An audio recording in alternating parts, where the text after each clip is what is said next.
ពួកយើងបានបាញ់ឪពុករបស់នាងប៉ុន្តែឪពុករបស់នាងបាញ់ទៅ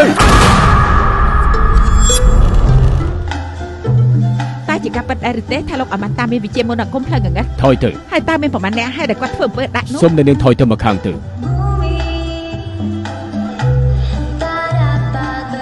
ឪពុករបស់នាងបានផ្ដាំផ្ញើមកខ្ញុំថាសូមនាំសាកសមរបស់គាត់ទៅបញ្ចុះនៅស្រុកកំណើតនៅជឿមិនចាន់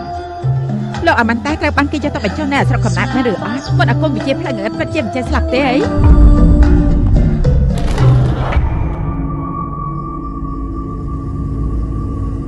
លោកអមតាមានវិជាមន្តអាគមផ្លូវងងឹតតែមិនចេះស្លាប់ហើយបើសិនជាគេយកគាត់ទៅបញ្ចុះនៅស្រុកកំណើតសាកសពនោះច្បាស់ជាអាចរស់ឡើងវិញបានជាមិនខាន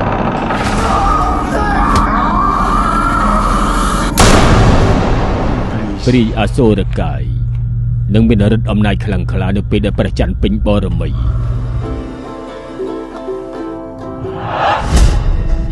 បើនៅតាមទីកន្លែងបែបនេះជាធម្មតានោះគឺមានអ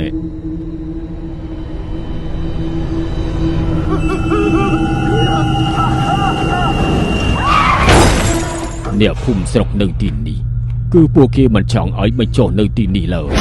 តែគេសម្រាប់កណ្ដឹងហើយតែមិនបានគ្រប់គ្រាន់ទៀតទេ